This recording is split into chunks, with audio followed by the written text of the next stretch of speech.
திருவண்ணாமலையில முடிச்சிட்டு நான் வந்து பருவதமலைக்கு வரேன். பருவதமலையில அதே மாதிரி அதே ஆளு நடு வழியில என்ன பாக்குறாரு, மேல இருந்து கீழே இறங்கி வரும்போது. சோ இதெல்லாம் நடந்துச்சு. அது ஒரு பெரிய கதையே இருக்கு. நான் வந்து பருவதமலைக்கு வந்து அதாவது 1 மாசத்துல 1 முறை ஏறுறதுக்கே கஷ்டப்படுவாங்க. அப்ப நான் வந்து இப்பதான் கொஞ்சம் லீன் ஆயிட்டேன். அப்ப நல்லா குண்டா இருப்பேன். அப்ப 4 முறை வந்து நான் பருவதமலைக்கு கீழே போயிட்டு இது மேல ஏறணும் நம்மளால முடியாது அப்படின்னு ரிட்டர்ன் வந்துருவேன். இப்படி 4 முறை வந்து போயிட்டு போயிட்டு பாத்துட்டு வந்துட்டேன். அது ரொம்ப மலைப்பா இருக்கும். கீழ இருந்து பார்த்தா பருவதமலை பாத்திருக்கீங்களா? பயங்கரமா இருக்கும். அது முடியாதுன்னு சொல்லிட்டு வந்துட்டேன்.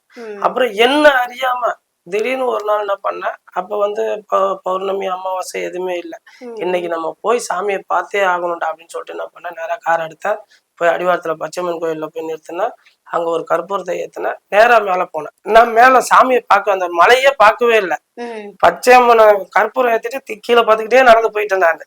அடிவாரத்துல போய் ஒரு கற்பூரத்தை ஏத்தினேன். எப்படி ஏறினேன்னு தெரியாது. ஆனா ரொம்ப கஷ்டப்பட்டு தான் ஏறினேன். ஆனா ஏறி மேல போய் சாமியை பார்த்துட்டேன். அப்போ வந்து ஒரு பெரிய ஒரு வயசானவர் ஒருத்தர் இருந்தாரு. அவர் வந்து நம்ம கிட்ட ரொம்ப பழகுன மாதிரியே பேசுவார். மத்தவங்க யாருக்கிட்டுமே பேச மாட்டாரு. அவர்கிட்ட பேசணும்னா ரொம்ப யோசிச்சு பேசுவாங்க. அவர் யாருக்கிட்டுமே பேசவே மாட்டாரு. அப்படி இருந்தவரு நம்ம கிட்ட நல்லா பேசினாரு. ஏதோ நான் நிறைய முறை வந்துட்டு போன மாதிரி.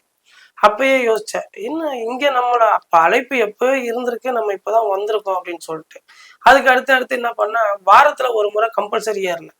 ஒரே மாசத்துல 4 முறைலாம் மேல ஏறிட்டு வந்துட்டேன். அப்ப அவர் வந்து என்ன புள்ளன்னு தான் கூப்பிடுவாரு. என் புள்ள வரான்டா, அவனுக்கு ஏதாவது செய்யுங்கடான்னு. அந்த மாதிரி பேசக்கூடிய ஆள் தான்.